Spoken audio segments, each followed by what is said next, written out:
Hi everyone, welcome to Camacol Talk. My name is Pete Delatorre, I'm the CEO of Camacol Doral, and welcome to our weekly video podcast. Before we introduce our guests, let me thank the sponsors of this program, the City of Doral, Baptist Health, City Place Doral, and Equitable Advisors.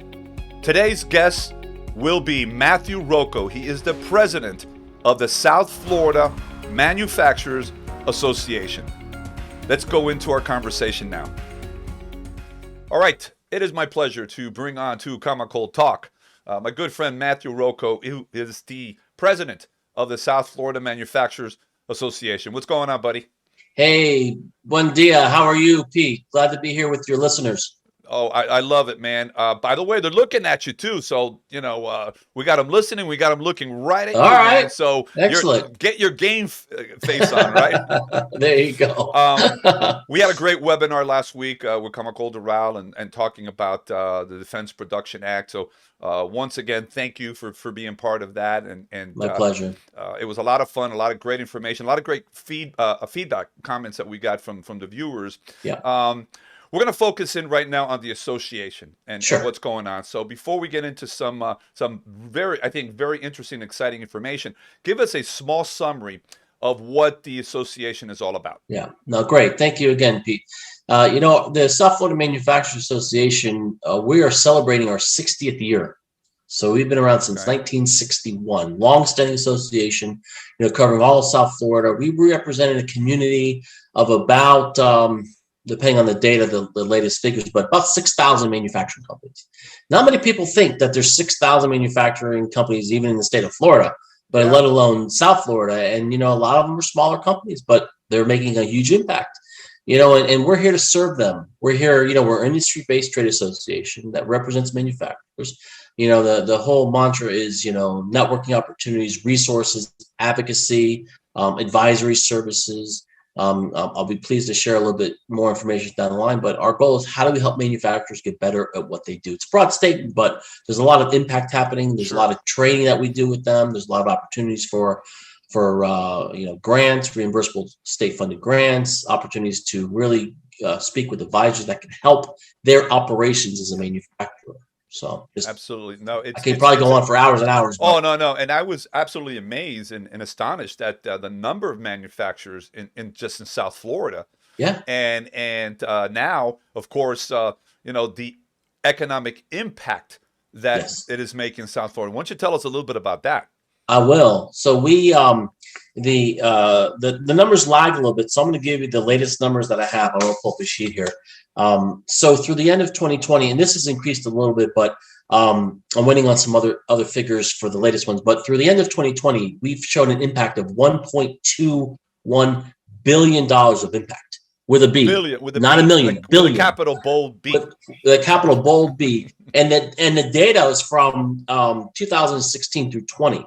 And the average, so that's with 84 companies. So that's an average of $14 million per company of impact. And that impact could be, through the work with us and our advisory services through a Partner Florida Makes. It could be, increase in sales. It could be new investments that were made, some cost savings, new and retained jobs. So, that's all the impact aggregating together, 1.2 billion with a B. And that's for the manufacturing community. That's a big number, right? Huge impact. It is, because you typically do not look at South Florida as a manufacturing haven. When you think of manufacturing, look at other parts of the country. Obviously, Detroit with the car industry, and then the steel industry, and beyond that. But South Florida, which obviously is a mecca for small businesses, one of the top, the highest number of small businesses in the country are in South Florida. And of course, included in that count are the manufacturers. But it isn't, there is a lot of small businesses, but from what we discussed last week, there's also some pretty large manufacturers that are here. Can you name a couple of those? Yeah, definitely. So, even putting in more context for Miami-Dade County, there's about 2,500 manufacturing companies. So almost half of that number is in Miami-Dade County, right? Which is huge. But and here's another fun fact, which I don't think we discussed last week, but for your viewers, The average wage in the state of Florida for manufacturing is just about $63,000. That's the third highest in the state. So a lot of people, have a perception of manufacturing is old, it's dirty, it's greasy, doesn't pay well, no opportunity, it's a dead end job. Well, that's a perception that we're trying to change, because there's a lot of clean manufacturing. So you've got pharmaceutical manufacturers that have hundreds of employees.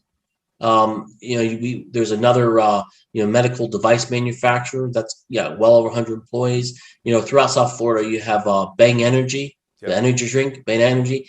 They've got north of 500, 600 employees. Those are large manufacturers. Lockheed Martin's down here in South Florida, massive company. So you've got some large ones, but then you have some smaller ones. The average size of a manufacturer is less than 50 employees, which is consistent with Florida and small businesses and the country, really, when you look at it. Right. Yeah. I have a question for you.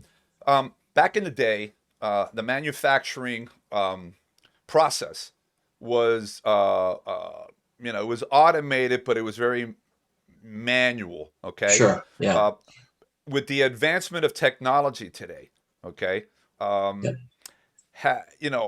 has that influenced the manufacturing industry, and also the number of employees that in the past, you would have needed more employees, more hands-on human capital to work on the assembly line? Sure. How has that changed today because of technology? And do you see a lot of the South Florida manufacturing companies using more advanced technology than ever before? Yeah, that's another great question. Technology definitely has a huge impact on manufacturing, and it's going to increase, ever more as we keep going on. But there's, I'll give you an example. There's a company, Stryker, in South Florida. They deal with robotics for, the joint replacements, the hip replacements, and like that. And that's all technology. And that is just, rocketed what they're doing. So that's just, one example. But for the smaller manufacturers, the technology is a struggle, because it's hard for them to implement it. It's hard from a cost perspective to absorb the cost.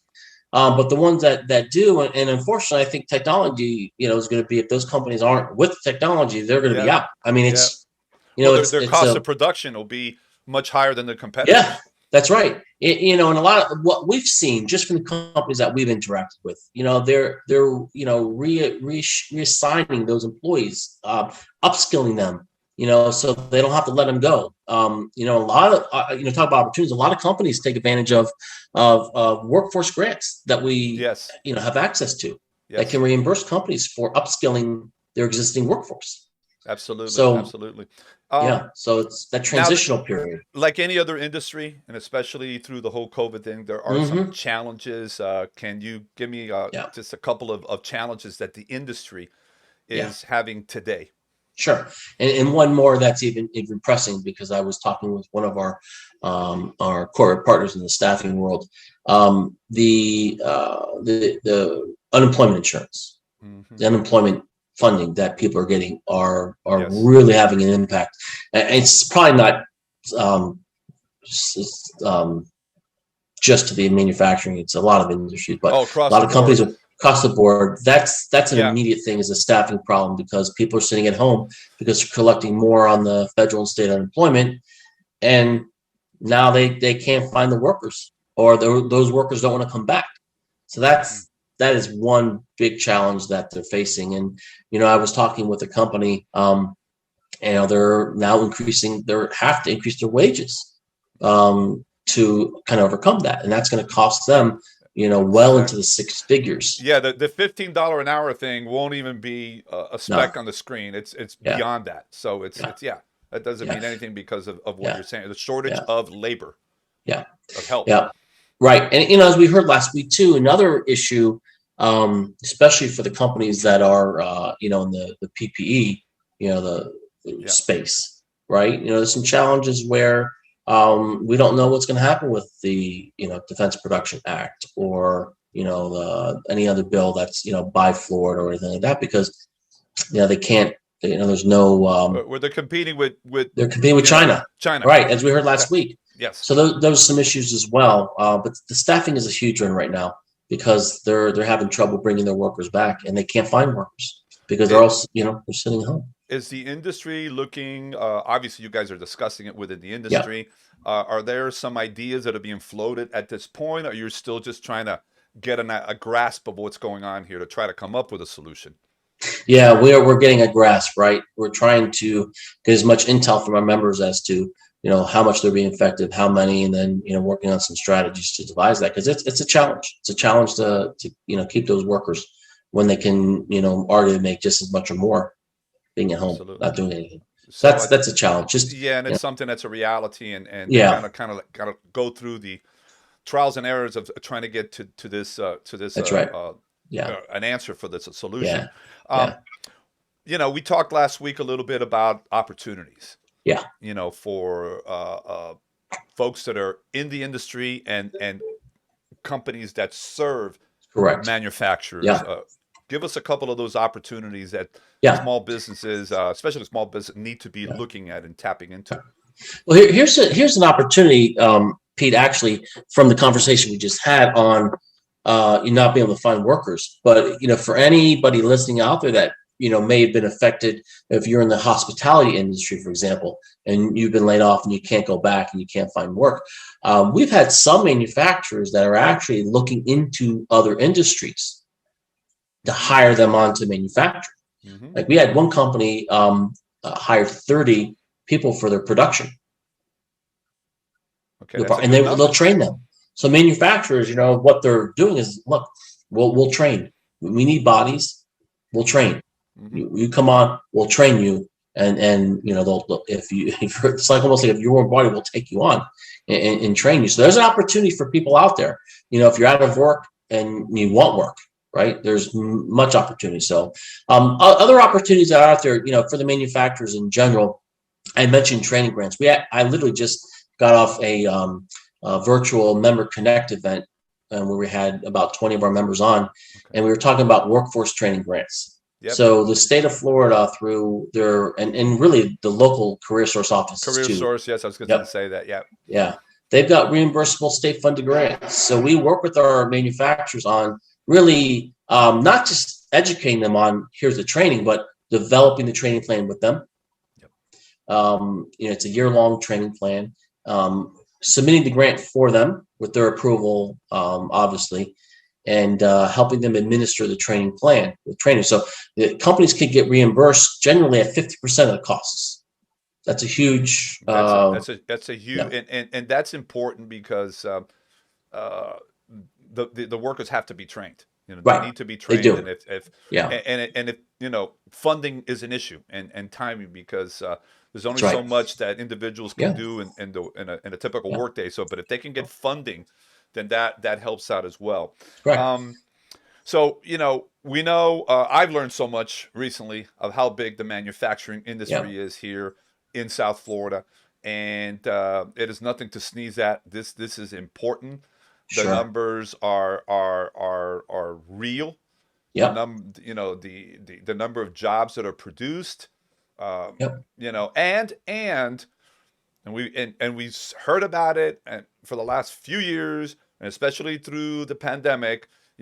Let's focus on making more, creating more That's right. American-made products here Yep. in the United States. That's right. To help our people here. That's right. And we grew up as a nation with manufacturing here, and we were the best. And then a lot of these things were, allocated to other countries because of cost of doing business and cost. But Sure. we now want to focus on manufacturing here in our backyard. Yep. So That's right. this is very important to the economy. It's very important for folks that want to make a change. It's very important to the business owners that are in that industry. So I think you guys, and I want to congratulate you for the work that Yeah. you do and bringing this industry together. How Sure. can the viewers find out more about the work Yeah. that you do? What do they need to do? Definitely. So our website in general is SFMA, Sally Frank Mary Apple.org, SFMA.org. But they can reach out to me directly. My email is M and then my last name Rocco, ROCCO at SFMA.org. If you're a manufacturer out there or you're a supporter manufacturer, you want to know how to get more involved, shoot me an email. We'll get you connected as well. Especially for manufacturers, there's a lot of great work that's happening operationally, right? A lot of the companies that join our association, there's a huge benefit for operations because they have access to business advisors that come with their membership. Yeah. And that impact that I had just talked about, that 1.2 billion, that's from the work with their operations with our business advisors. And they've helped numerous companies. It doesn't matter the industry. It could be your typical machining, or it could be more complex like electronics or medical device or nutraceuticals and things like that. So it doesn't matter what the industry is for manufacturing. We're here to serve all manufacturers. But sfma.org is the website. Thank you very much. And I think that the best way to wrap up our conversation, Go there you go. That's right. I love it. All right, all about the you. All about the you. Thank you, brother. Hey, thank you. God bless. Have a great day. You too. Bye-bye now. Thanks. Bye-bye.